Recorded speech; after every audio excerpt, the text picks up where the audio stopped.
Go ahead, Gerard. Okay, everyone. Good morning. Good morning, everyone. This is Gerard Schriffen. I'm president of Rotary Club of New York, and I want to extend a hearty good morning to everyone. Thank you for being with us today. We have a very special guest with a very, very special topic. I just want to say good morning to some of the people. Wilfred Wilkinson, past Rotary International president. Good morning. Ms. President Sakari from the Rotary Club of Cairo. Sabahul Hayl. I hope my English American accent is not too bad. Welcome, everyone. We have a very, very special guest today, Ms. Paloma Escudero, who is going from Unicef here in New York at the United Nations, who is going to be discussing the State of the World's Children Report for 2021. I'm going to hand this over to the chair of the International Breakfast Committee, our very own Malika Abru, who will have the honor of introducing Ms. Escudero and the topic.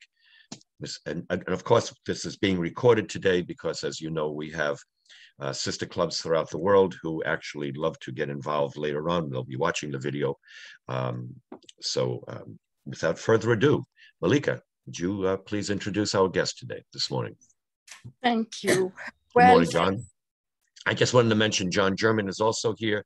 And John, I'm assuming at the end of the breakfast meeting, you will have an international committee meeting, correct? Good, excellent. Okay, Malika, sorry for the interruption. I'm so pleased today to have Ms. Paloma Escudero talk to us. She will introduce the State of the World Children Report, the 2021 edition. The flagship publication of UNICEF reveals the impact of COVID pandemic on the mental health of children and adolescents.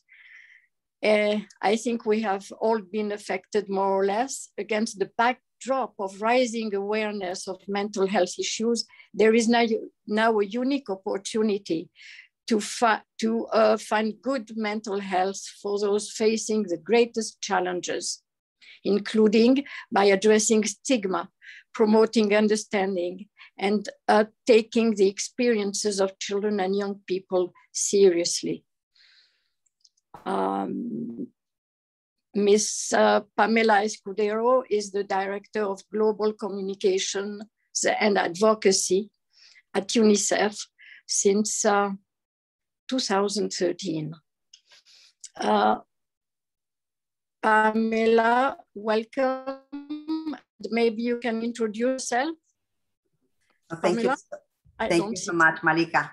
That was very kind introduction. But perhaps let me start with a big message of gratitude from UNICEF to our partners and friends in the Rotary clubs around the world. As we know, it's a very dear and a very, very mature partnership that has delivered so much for children around the world together with them and with UNICEF.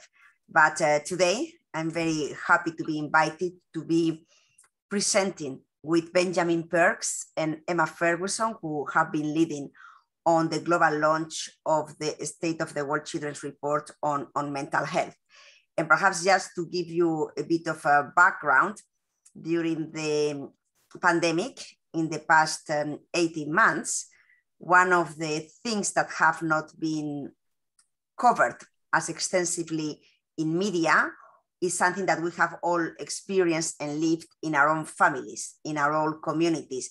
It is the enormous impact that COVID has had on children in general, with the closing of schools, with the lockups, but also the impact on the most vulnerable children.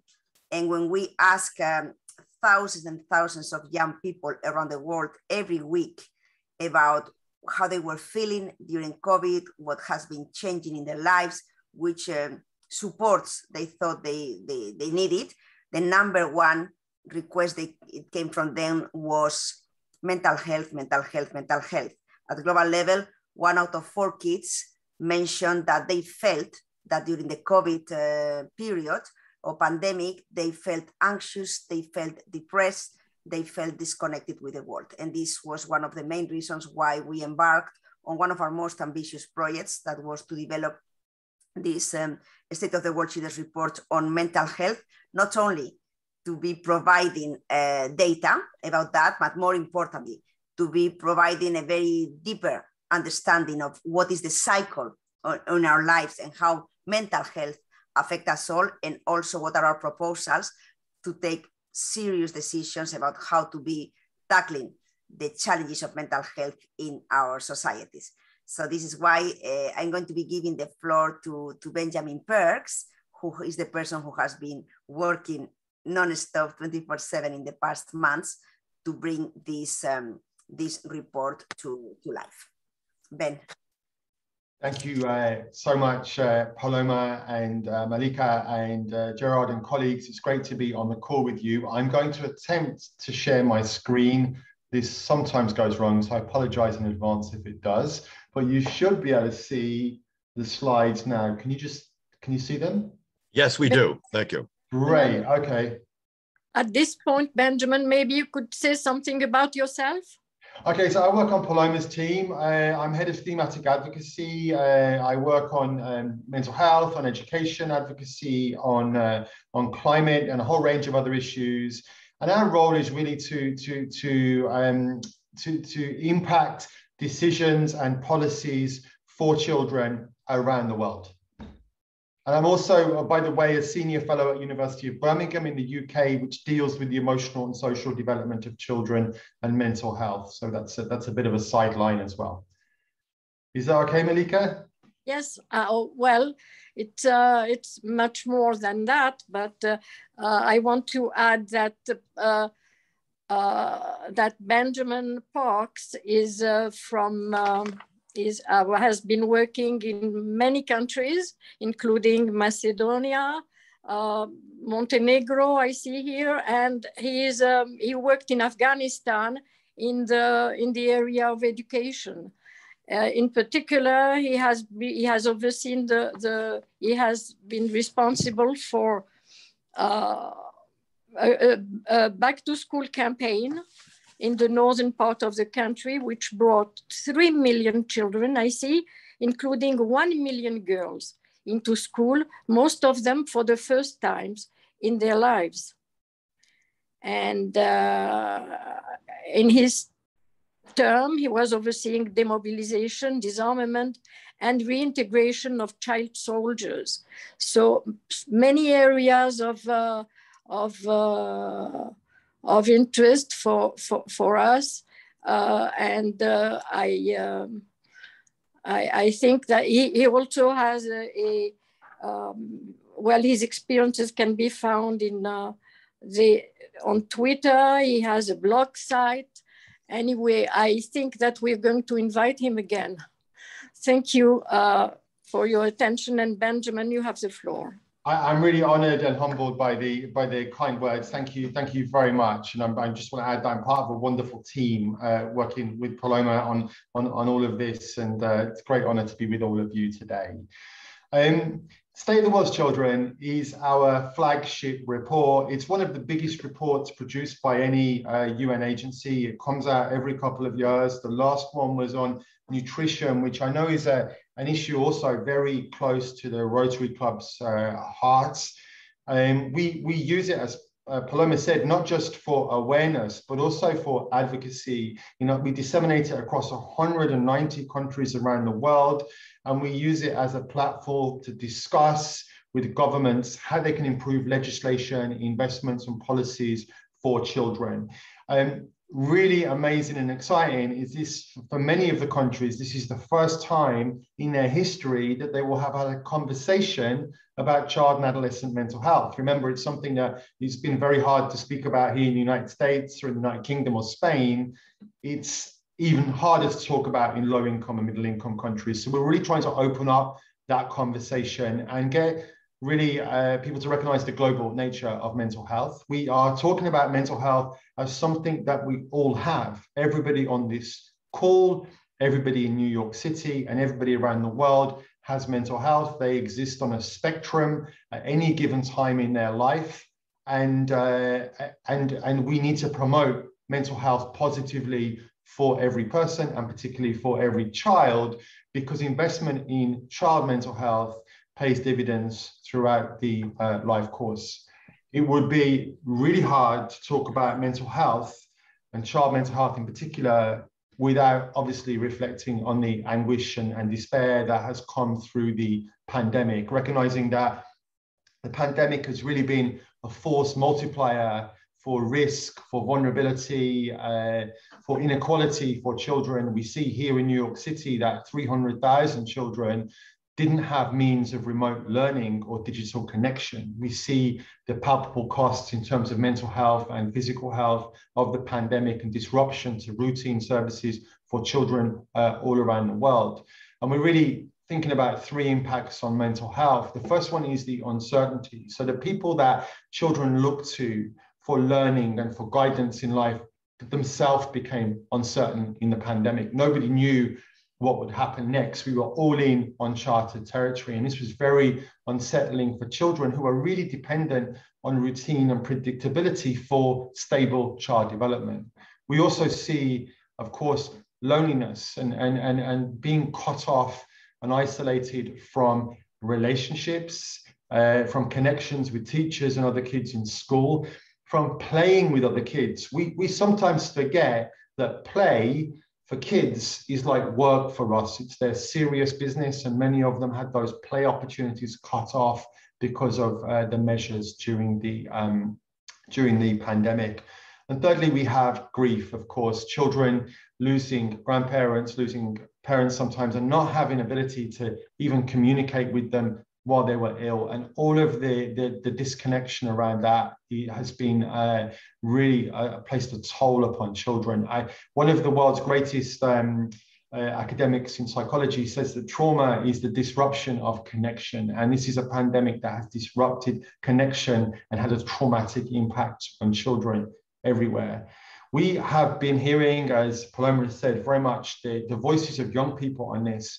And young people are the best advocates on mental health because they talk about it in a way that we don't talk about it, that our generations didn't. They are more open about it. They have the vocabulary and the language, and they articulate it better than anybody else. And when we think about those three things, grief, loneliness, and unpredictability, I think these three quotes from China, from Egypt, and Indonesia really summarize what we're talking about.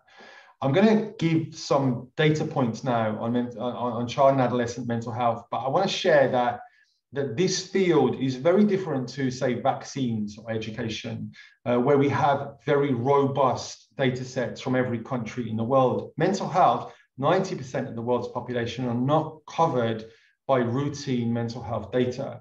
So we have worked with the data that's available and to give us an indication of the extent of mental health. So if we think about diagnosable mental disorders, 1 in 7 children aged between 10 and 19 have a diagnosable disorder.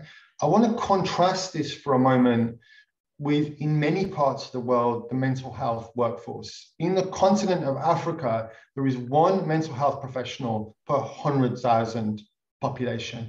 So in many parts of the world, the workforce is not available to deal with the extent of the problem, particularly with diagnosable mental disorders, which need a professional intervention. Every 11 minutes, we lose a child in the world to suicide. And during the course of this conversation, we will lose 5 children in the world. This is an urgent issue that many countries do not yet have the knowledge, the policy, the wherewithal to address suicide, to prevent suicide. So that's a huge gap in current service provision.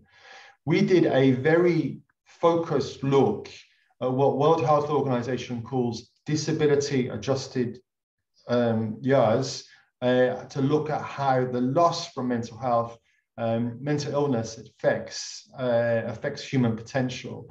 And we found out by using that methodology alone that there is almost a 400 billion a year cost to not addressing mental health. But when you look at other studies from the World Health Organization and from other academic institutions that look at the broader range of risk factors for child and adolescent mental health, some of them suggest that between 3 and 7% of GDP may be lost because of the failure to invest early in preventing poor mental health outcomes. 2% of average government budgets for health alone are allocated to mental health. The percentage we invest in education and social protection is indeed much, much lower. So we don't invest enough. And when we think about this percentage, it's also important to remember that mental health represents 30% of what we call the non-fatal disease burden in the world, according to the World Health Organization. So there's a massive mismatch between the extent of the problem and the response from governments. We talk about protective factors and risk factors in terms of getting better mental health outcomes for children. And the research showed that key protective factors linked to good mental health outcomes are parents' engagement and also connection with friends and community and school.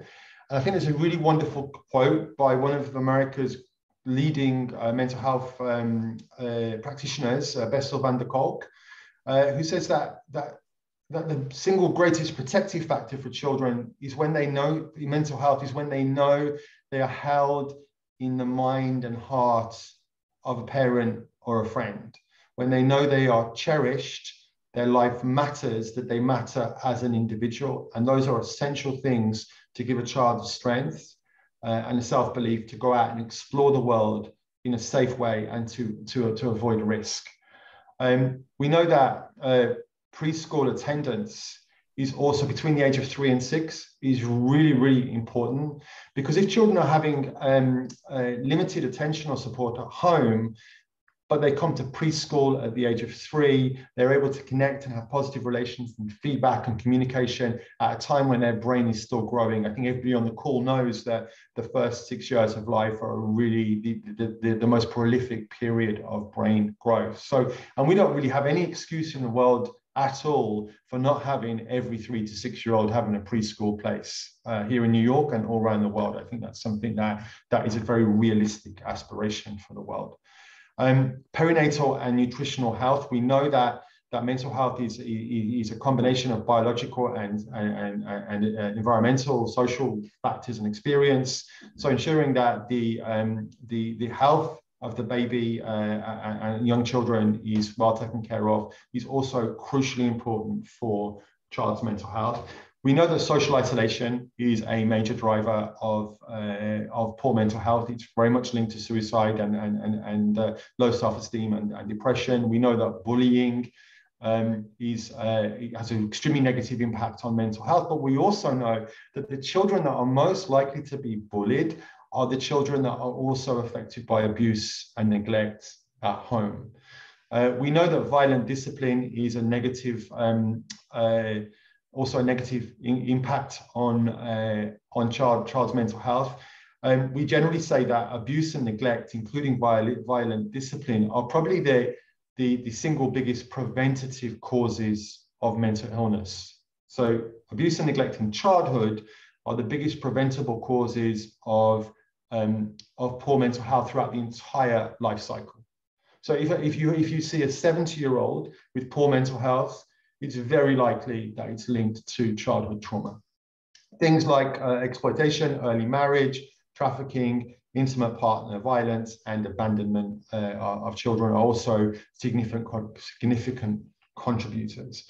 So from all of this, it's obvious that we need to, sorry, I'm jumping ahead of myself. I just want to come back on that issue of connection. Young people themselves correlate the importance of connection. When we ask them what's important in terms of mental health, they say it's having somebody to talk to and share experience with it. So the research on the risk and protective factors and the importance of connection also correlates with what young people are telling us themselves. So when we look at what we're asking governments to do, we're asking governments and communities and the private sector and the Rotary Club and everybody else that has the capacity to influence and impact, we are asking them to build societies in which we minimize the risk factors and we maximize the protective factors, that we focus on promoting good mental health for all children, protecting the vulnerable children, and responding to those children who need treatment and support because of specific challenges. And over the next 4 years, we are having an accompanying campaign. It's called we call it an advocacy drive. It's called On My Mind. If you use Twitter, you can find the hashtag. And it's calling on governments all around the world and also regional bodies like the European Union, the African Union, and also global bodies, the UN, Davos, to consider these 3 C's to transform the way that we address and deal with child and adolescent mental health. The first one is to have a commitment to investment and policies on child and adolescent mental health, to base that on a realistic assessment on the cost of inaction, the huge burden that we create in societies with mental health, long-term costs, with the associated areas of addiction, of intergenerational violence, of obesity, the fact that we can save so much if we invest early and alter budgets to reflect that cost of inaction, to really increase investment in children and young people's mental health. Secondly, ensure that every child on the planet, here in New York and all around the world, has healthy connections, because that's the best protective factor. And we have so much evidence, 200 randomized controlled trials from parenting programs around the world now that tell us that with very simple, basic, low-cost, evidence-based parenting programs, we can break the intergenerational transmission of abuse and neglect as those most as the biggest drivers of poor mental health. We can also strengthen secondary attachments in schools and communities by developing school programs where children, where the idea of healthy connection and belonging is actively promoted, where every child is seen, soothed, and safe. And we know that this is not just about preventing poor mental health outcomes. Any educationalist worth their salt will tell you that it's an important part of learning. Kids only learn from teachers that they love. So we need to ensure that we're recruiting the right kind of teachers that can make a connection with the child, a connection that will make the child believe in themselves, a connection that makes the child know that the teacher will be there for them, will hold them to the highest standard, but will support them in achieving that standard. So connection, parenting programs, and schools. The third C is communication. We need to open up a global conversation in every corner of the world, which does 3 things: removes shame and stigma from the whole mental health theme, that creates literacy and understanding, and gets people to focus on solutions and prevention and all of that. I really believe that all of this, I think we all believe that all of this is doable. It's within reach. We are very much inspired by previous campaigns on vaccines and water and things, which showed that with the right political will, we can make a huge change for children in the world. This is the idea, I think, of our time, is mental health. And I really urge you all to be part of this and to support it. Thank you very much for your time. And I think we'd be happy to take questions. Thank you for this very clear presentation. It's really very informative and scary at the same time. I know that it's affecting all the countries all over the world, including here. Now, what is the single biggest thing we can do to improve mental health of children? Should I take the question? Okay, I'm getting a nod from Paloma. I'll take that. Also, Emma's on the call. She might want to add in as well. I think there's a couple of things that can be done. I think firstly, as engaged citizens, it's really important to call on policymakers, use influence to call on policymakers, Congress and Senate and local government to invest in children's mental health, to invest in those 3 C's. I think secondly, through community organizations and groups to make sure that no child within a community is isolated, to make sure that children do have healthy relationships.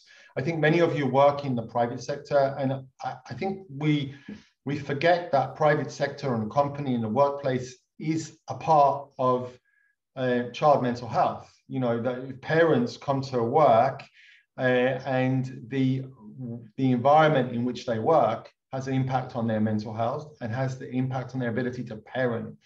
Many people will tell you that they lived with trauma and they healed from that trauma because of relationships they had in the workplace. So I think that it's really important to ensure there are psychologically safe workplaces, and that where possible, workplaces ensure family-friendly policies. So there's maternity leave and paternity leave to get that early start off to the, to the best possible early start. I think finally, to become as literate as we can in the issue. I really think it's a fascinating issue for all of us. There's so much to learn about it. And if we can become more literate and talk about it in our communities, that's also a game changer. You asked me for one thing. I think I gave you 5 things, and I apologize for that. But those are some thoughts. You know, 2 key words: shame and stigma.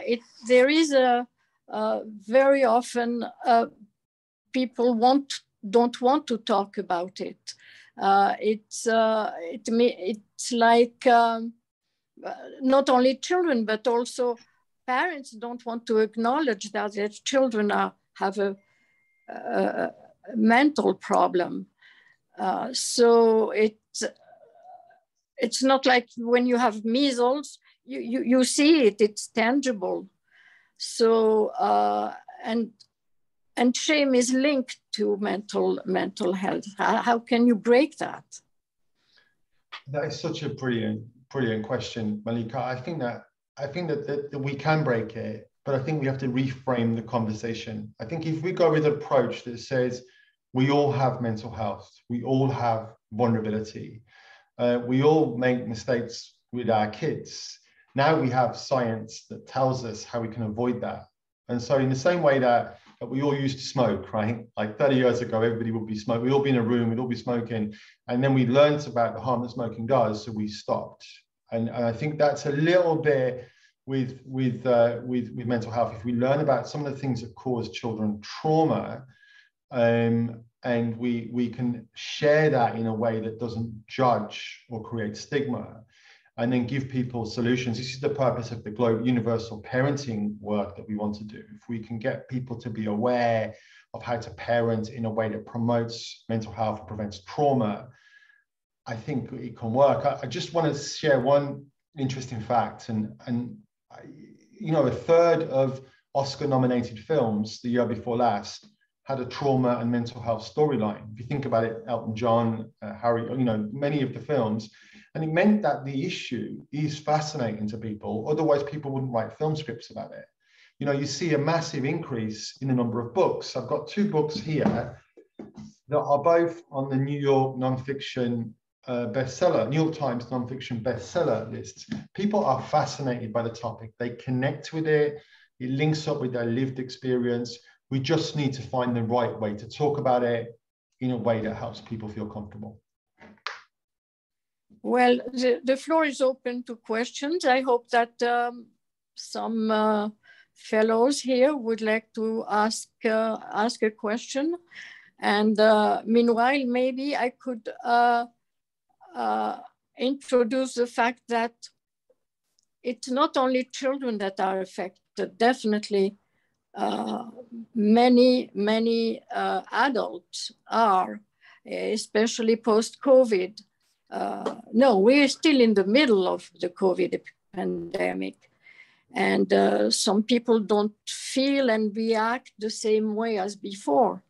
So it's very important. I don't know what is there to be. Of course, now we're going to talk about adults, but recognizing that there is a problem. Is there a formula? How do you, how are you brought to acknowledge that you have a problem? Is that a question for me, or to the audience? It is a question for you, yes. Or maybe it is a question, yes. The full range of mental health is as complex as the full range of physical health. So depending on what the situation is, it's important that somebody identifies the right care and support. Even if people are going for example, therapy, there are different types of therapy. There's not a one-stop formula. So people need to research well and get good advice on what's right for their particular situation. But there are many things that in general people can do to improve mental health. And the first one thing is to be aware of mental health. You know that in psychology research, they suggest that almost a third of people have really unhealthy or struggle with relationships because they have poor attachment, called poor attachment strategies. And often the way that that's conquered is just when people become aware of it and they're able to give a description to it, and then they begin to work on it.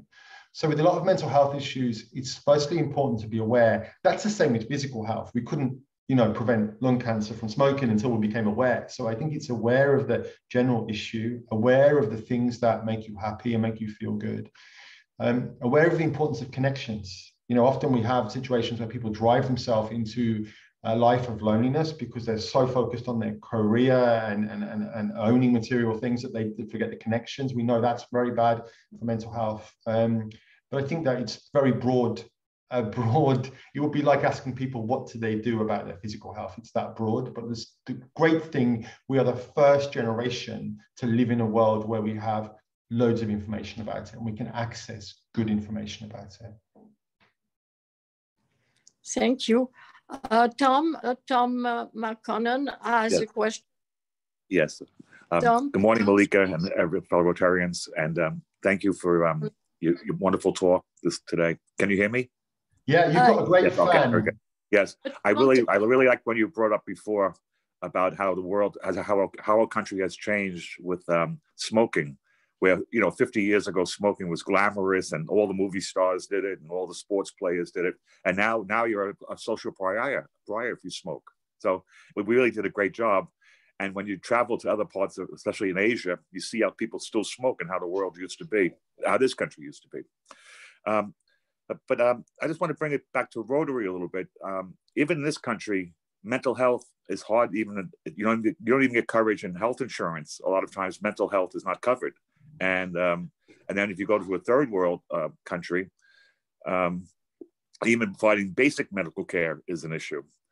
So what Rotarians like, we like tangible projects. We want hands-on. We need something that we can get local business people in their community. We can help fund it. But do you have a suggestion how Rotary can help that? I mean, I think we have to solve this problem in our country first, but and then worrying about developing countries is a whole other story. But if you can give us something tangible to start thinking about, that would be good. Like we're great at building water wells, we're great at building buildings, but something like this is kind of hard for us to deal with. Maybe if you have a suggestion. Thank you. Yeah, thanks. It's a fantastic question.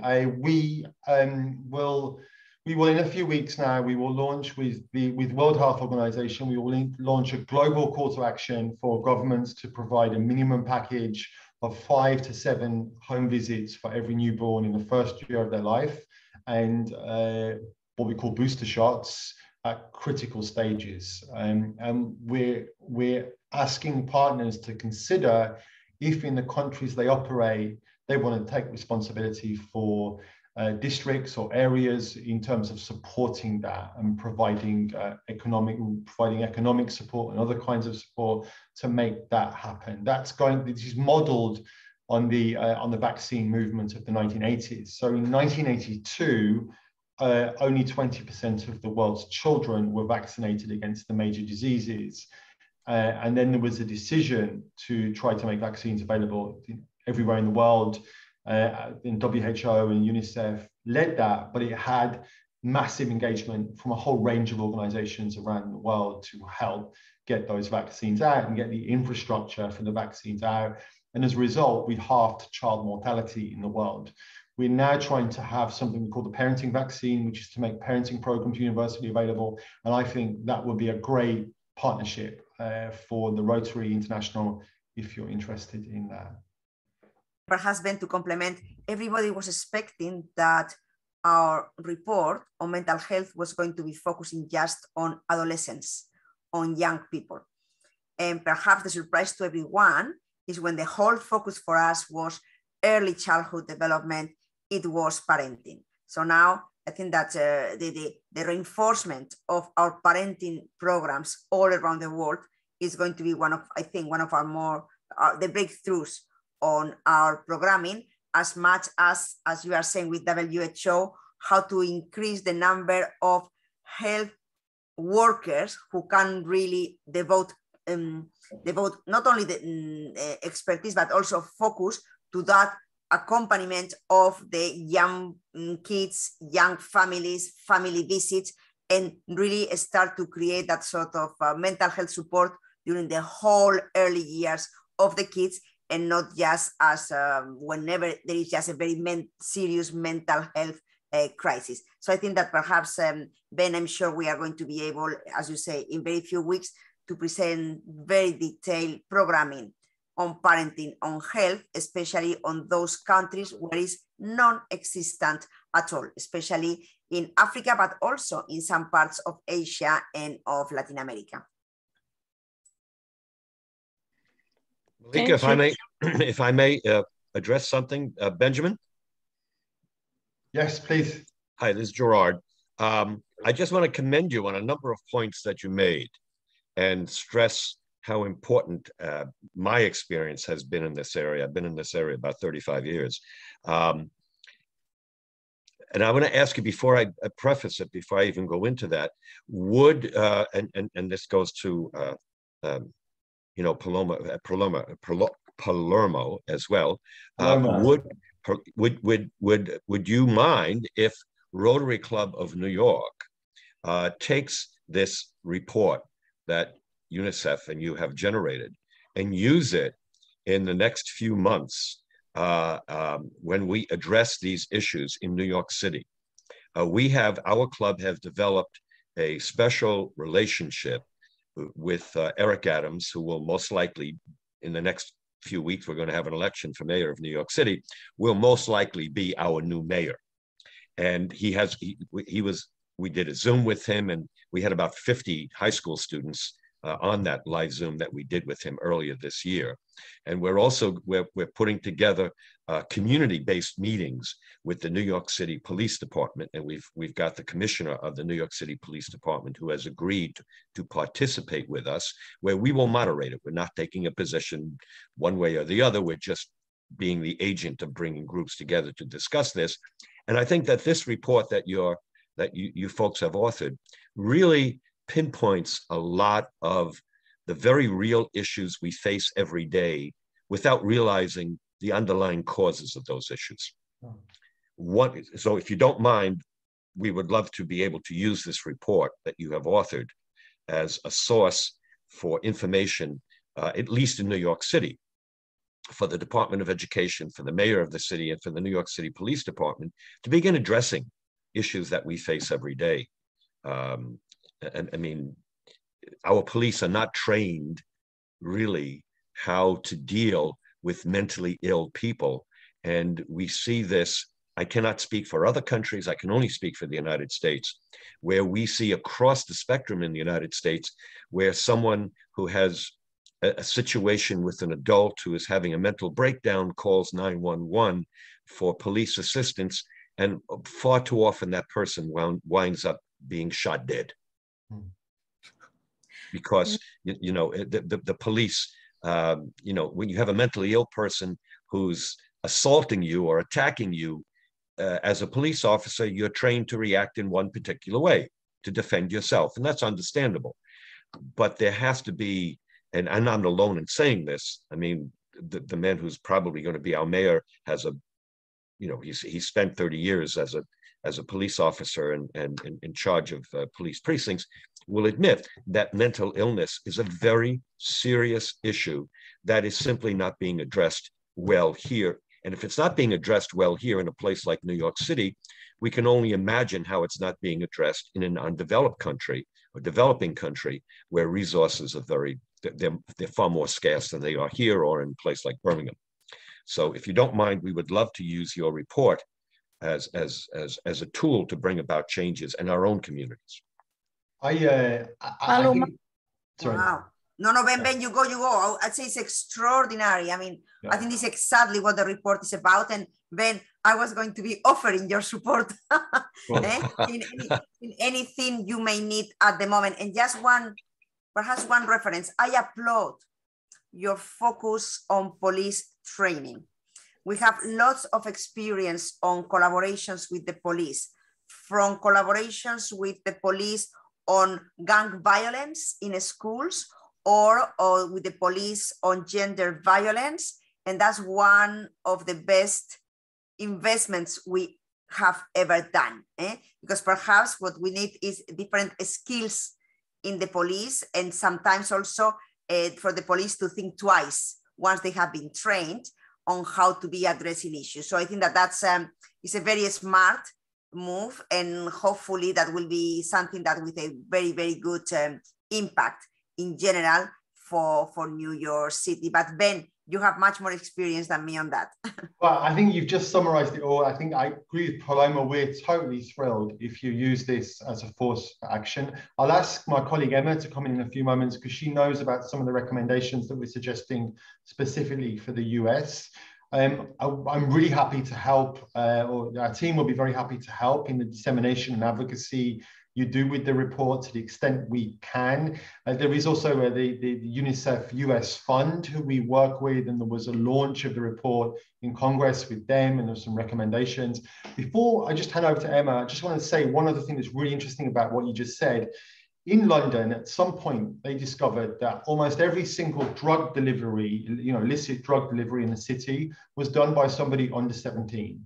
And they were almost always kids who had what we call very high adverse childhood experiences, neglect and abuse. So what the Metropolitan Police did in London was they introduced something called trauma-informed policing, which meant that they looked at the mental health and the potential for diverting kids away from a life of crime. What they recognized was that the organized crime groups, what we call the OCGs, would specifically try and recruit vulnerable kids with mental health problems for trafficking, for violence, for all of that. And so trying to break that link. And I think there's a lot of similar challenges in New York, and we can help make those connections. Could I hand over briefly to my colleague Emma, because she has been part of the conversation, I think, with Congress about this and has got some of the insights on the US recommendations, and then we'd be happy to take more questions afterwards. Sure. Emma, you have the floor. Thank you so much, Malika. Thank you, Ben. Hi there, everybody. I just wanted to come in quickly on the excellent 2 points from Gerard and from Thomas as well. And Ben and Paloma have summarized this, but Gerard, the work you mentioned with the New York City Police is something that our US office in New York is actually, it's a program of work that they are about to take on. And I think we'd be very happy to support and make the connections with the team in New York, who are really looking at how they can incorporate their work with New York City departments and our mental health advocacy strategy on their sort of domestic agenda. So I think that would be a great connection to make. And I think Thomas asked about tangible things that this group can do in the US as well. Ben mentioned that the event we held in Congress last week, and there are two related advocacy asks to the US government at the moment. One has a very much a domestic focus, which is around calling on the Senate to pass the Mental Health in Schools Act. which would provide mental health services to children in school settings. And the other is more about encouraging the US government to increase their spending on mental health overseas. So two very kind of important asks that relate to different aspects of the strategy that Ben has mentioned. And we can share information on both of those with this group, and again, connect you with our colleagues in Washington if there is interest in doing some more sort of policy advocacy work in the US. I hope that's helpful, and we can follow up with that information after the call. Absolutely. Thank you very much. Emma, if I may, just to throw a statistic out there, because you mentioned the increasing aid. Just in New York City, this is just the 5 boroughs of New York City, the annual budget for public education in New York City for this past year is $28 billion. That's with a B. In addition, New York City has approximately, well, more than 250,000, almost 300,000 students who are labeled special education. Now that runs the gamut from, reading dyslexia to someone who's paraplegic. So it's a wide spectrum. But each one of those students, almost 300,000, comes with an additional $25,000 a year from the federal government. So we're talking about an enormous amount of money. And I will add one little footnote to that. Of all of that money, 1/3 of it actually gets to the classroom, and 2/3 of it goes to administration. So therein lies a major problem. And it's a political issue, unfortunately. And as is the problem everywhere in the world, children don't vote. And because children don't vote, I think a lot of elected officials overlook them. We don't have a population to appeal to and get their vote. And every elected official, I don't care who he or she is or what political group they represent, their primary position, their primary goal in life is to get reelected. And since children don't vote, they very often become an afterthought rather than what they should be, a major goal, a major recipient of our time and attention. So thank you, all of you, for the work that you've done. And I do promise you, we will be calling on you, and we will be making this an issue with our new mayor. And I hope to be able to call on you to come and speak up for our children, speak up for these issues. Of course, we're really happy to engage with that. Yes, please. And one other thing that you mentioned, Benjamin, and I can testify to this again, having the years of experience in this. The most important thing with children, raising children, and my wife and I have raised 4. The most important thing is consistency. Yeah. Children cannot deal with constant change from day to day. They find it very, very difficult, which is what COVID has done to us. People forget that one of the most important goals of it, important roles of education anywhere, is socialization. This is where children learn how to socialize with other people in schools. And being cut off from socialization, being forced to sit in front of a computer for over a year, talking to a talking head, we're only beginning now to realize the negative effects this has had. Obviously, there are some positives to it, but it's not a good replacement for in-person learning in the classroom. And that's something that I think all of our children around the world are going to have to deal with. There'll be probably issues that'll emerge later on in their lives because the fact that they've missed out on a great deal of the socialization that children need, and they get only with in-person learning. This is why we've also had a massive priority of reopening schools or keeping schools open throughout the pandemic. There were still over 70 million children in the world that have not had a single day in school since the pandemic began. There are many, many more who've had intermittent lessons. So I think that's a really, really important point. Thank you very much. and even in places like New York City, unfortunately and disgracefully, schools may be the place where some children get their only nutritious meal of the day. Yeah, and that's also a challenge all over the world. Child nutrition has been one of the, when we've looked at school closures, we've looked at lost learning, we've looked at their connections, the socialization and the play impact. We've looked at the child protection impact, so children at risk. The numbers of reported children at risk went down because teachers didn't have access to kids, and also nutrition. So these things are mutually reinforcing challenges, and that's why we think all children should be back in school as soon as possible. Thank you so much for your efforts. You're welcome. Thank you very much. I noticed there are some other questions. Yeah, sure. Malika? Yes. Well, the floor is open to anyone who wants to ask a question. Yes, Malika. Nancy, I think, Tom, there was someone ahead of you, Nancy, from the Rotary Club of Tahrir in Egypt. Are you there, Nancy? Oh, wow. Yes, I'm there. And I have an idea. I just share with you the idea of have a public partnership with international organizations and Rotary Club in enhancing the mental health in Middle East, and especially I'm from Egypt. And also Dr. Suhair, she's here, and she had a great idea about education of child, and she can mention a lot about her project. Okay. So here you have the floor. Dr. Sahari, go ahead, please. Dr. Sukari, I see your hand.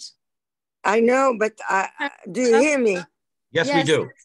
Oh, well, I was curious to know if we could include the lack of good education for children who have two mother tongues. For example, here the Spanish-speaking people, when they go, the children, when they go to school, they are faced with English. That's a big trauma for the poor babies. The same with the Black community. They have the jive at home, and they go to school and they have English. In the Arab world, the same problem exists, where they have the spoken language so different from classical Arabic, where they have to study and learn in that language. And the World Bank had issued a very good report, a 2021 report on the problem that is facing the whole nation because of this problem in linguistics, because that's my background. It's called diglossia. They have two tongues for the mother tongue. Could this be included in UNICEF to start teaching children at the age of 3, as Mr. Benjamin has just kindly said? This is the period from 3 to 6 that I call the golden period.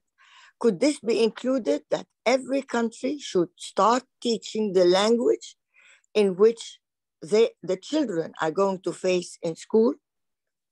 I hope UNICEF could be of help and add it to your mental health problem. Thank you. Thank you for your question. I think it is country specific. So every country in the world, we have some kind of an office, and they develop policy with government around the critical challenges that face children. There are some countries in which there is a problem of linguistic inequity, that children from certain groups, their language is not radically represented in schools. There are other contexts where you can have 50 linguistic groups in an urban area. So I think it's very country specific. I recognize completely what you're saying about the challenges this creates for children's identity, for their development and all of that. And I think that where it's appropriate, it should be integrated into the education system, but it will be something that we would focus on at the global level. It will be something that will be dealt with at the country level. And that's, yes, I can tell you about Guatemala, where kids only speaking Quechua go to school at the age of 5 with a shock that all the learning is in Spanish, in a language they have never heard. There were efforts by the Guatemalan government to start the bilingual education, but then you face another problem, is how many of the Quechua natives have the education level to be able to become teachers for primary school or even early years. And sometimes one thinks that the early years is easy to go by. Sometimes you need even more skilled teachers for early years. So I think it's an issue that UNICEF has to deal with in all the development, especially on early childhood education, to be incorporating the bilingual education. New York is another great example on the options they offered for bilingual education, especially for Latin communities here. Yes, literally in New York City, there are teachers who are licensed to instruct children in literally every language.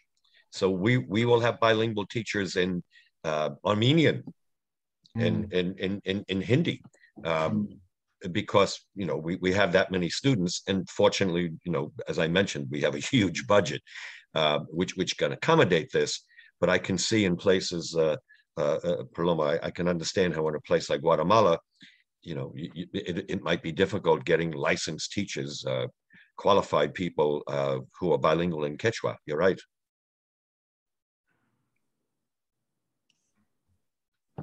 Yeah, Thomas. Very interesting. I still want to come back to this theme of shame and stigma. I know that in certain situations, they just don't want to acknowledge the problem, a problem that their children have. So is there an approach so that parents and family just would bring themselves to see that there is a problem?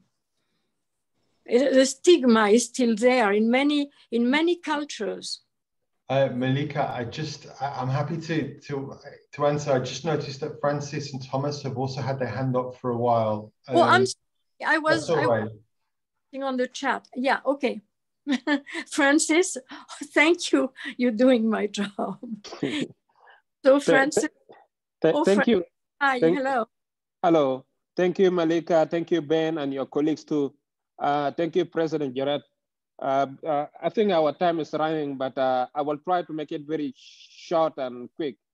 I just want to talk about first of all, I'd like to congratulate the UNICEF for their roles on saving the children around the world. You guys, you did a wonderful job, especially for me. I'm an immigrant and a refugee. I know really what the UNICEF had did to me and to my community in general. I just want to make two contrasts.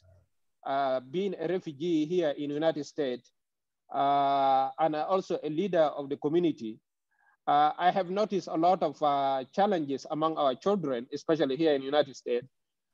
In the early age of the schooling, the children, they're excelling good, when they pass the primary and then they go to the middle school, they're doing good. But when they reach the high schools, and then they start changing, which means the grades start dropping sometimes, and then we feel like the kids start have a feeling of scare, of a kind of bullying within the schools, but they don't express it out. They don't express it out to the parents, and even to they just keep it in their heart. So we realize that sometimes most of the kids, they didn't even finish their high school, and they start dropping out. So in this contrast, we discovered that there's a lot of things contributed. One of them is bullying, and even some of the kids, when they go to the university, and then they start associated with some other kids from other different race, and then also there's a kind of systematical race within the police system. Let me give an example. One of my daughter one day, because I live in an affluent city where most of them, I can say 90%, they're whites, and we associate with the white. And she continued associate with the white even though she was in the college. But the time when she was going together with those white, and she was arrested so many times, you know, because she was driving a car, and they start asking her a lot of questions. So those things create a lot of imperial complex, something like a deep of kind of hatred to the children. So I know the UNICEF has not any kind of power to influence the United States government, but I don't know how you can address this point here, especially for the minorities in this country. You know. Secondly, another question, contrast to the refugee around the world, and especially in Africa. Let me say in Uganda, we have, during the COVID, we have a lot of kids drop out from the schools. And then there's an increase of the pregnancy of the children, especially the ladies. And then we try to go to the camps. This is practical. We try to go to the camps and in order to serve those kids and to put some other programs that the kids, like youth empowerment, so that the kids can maintain their social gathering without being into any kind of sexual violence or any kind of intercourse with the boys or the females, with the boys. So, but we find that the government that the refugee camp is preventing any activities within the refugee camps, you know. So, because at the same time, the UNICEF has a limited interactions with the refugee, because sometimes the UNICEF, they came with a limited resources. First of all, UNICEF has a limited resources in the camps. And then also, the services that provided to the refugee are very limited. So as NGOs, we are trying to enter into the refugee, try to help that gap, try to provide the services, but we find some challenges within the government of that country, that if you want to do any activities in the camp, you have to go to register to the government, so that the government can get you permit, so that you can go to the camps and do some other activities. So what is your take here in this point? What can you do in order for you to support the NGOs in order to just work hands in hands with you guys in order to save the children in the refugees camp? Thank you. So Francis, this is a huge subject. And we know that, and I think also we have a special analysis of mental health situation for refugees, kids especially, but especially just to understand, during the pandemic, one of the key issues we all had is that many countries cut the access of external workers, external NGOs who could not have any access in the refugee camps. Even as you are saying so well, always the access have been limited, and the operational activities in camps not always were as big as they should be, but especially during COVID, many of the schools were run by NGOs, were run by UNICEF, by UNRWA and others, and we had to move teams to live inside the camps because the gates were closed, let's say. So you are absolutely right. At this moment, you have to negotiate with the authorities,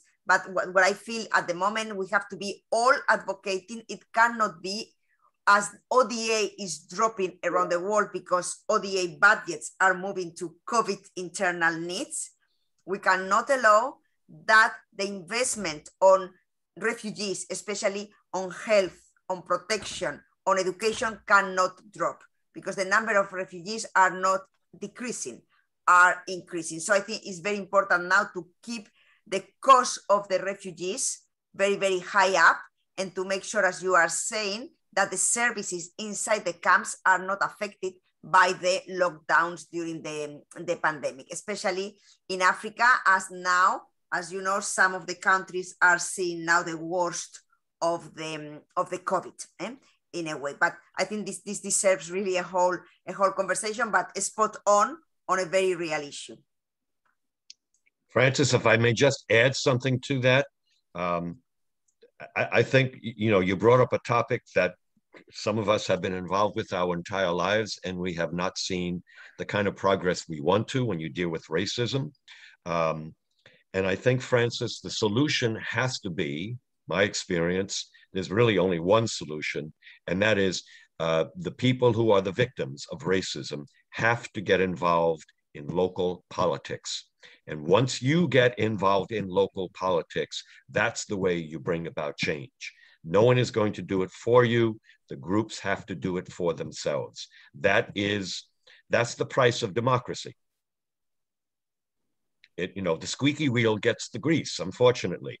And so by becoming politically active, that's how, whatever the political groups, whatever the national groups in the history, at least of the United States, I don't think it's different in any other democracy. When people get involved politically, then the people who make the decision listening. And eventually these people get into situations where they start making the decisions. As you can see, we're going to have an African-American mayor. So he understands the issues of racism the way no one else can. A white person cannot understand what it feels like not to be white. It's just not physically possible. I cannot understand what it feels like to be a refugee who I'm in a totally different culture, language, religion. I don't know what that feels like. There's no way I can know what that feels like unless I become a refugee and be put into some other society. So the people who are the ones being victimized, they're the ones who are going to have to resolve this issue by getting politically active and sharing the power in that country where they live, making decisions, and then they will be able to make decisions which are good for everyone. I hope I can address at least that way, Francis. Yeah, I agree. Okay. I think Malika, I think we've run out of time. Yes, but it's so interesting. Anyone else wants to speak? I mentioned that John German. I would like to go. This is Tom McConnon. I had my hand up for 20 minutes. Yeah. Okay, Tom, before we go, before I let you speak, Tom, I just want to mention that John German, who's chair of the International Service Division, will continue his meeting right after ours concludes in a minute or so.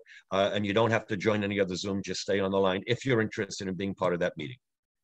Okay. Go ahead, Tom. I have to apologize because I have an intervention in another external meeting at 10 a.m. and they are calling me now. So I'm really, my apologies, but Ben and Emma will stay with all of you. Thank you so much.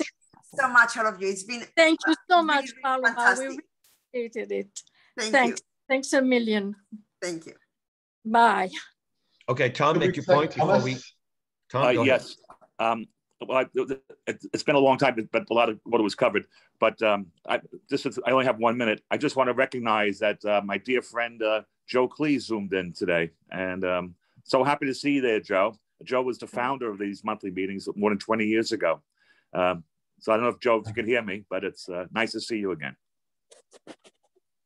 Hello. He's not. Oh, Joseph. Yeah. Joseph, hello. You have to unmute yourself, Joseph. Joseph, we don't hear you. Please unmute yourself. Lower left-hand corner of the screen.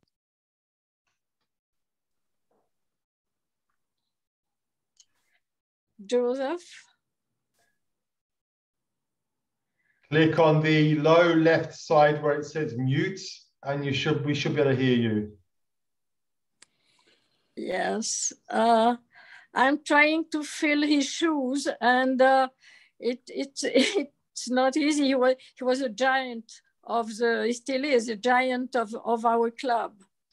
And then in the United Nations, he had a career with the United Nations most of his life, and is now working. Can you hear me now? Yes, we can. Good morning. Good morning. Good morning. I just wanted to say hello, and I'm delighted that I was a little late, but I'm trying to participate. Thank you. And it was very, very informative and inspiring. Great. Thank you for being with us. Thank you, Joseph. Thank you so much. Any other question? And I think that, Ben, you wanted to add something. No, I think you asked a question about shame and stigma, and my answer was we have to change the conversation on mental health to recognize that we all have mental health.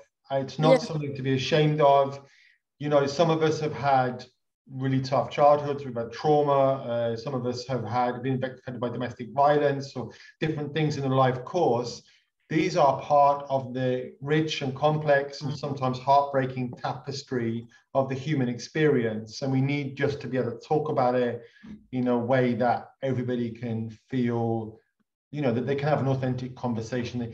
You know, the problem with not talking about it is that it's like a suppression of your authenticity, and that in itself is a stress that worsens the stress you feel from the mental health problem you've already got. So I think that that's one of the reasons we need to just really change the way we talk about it across societies.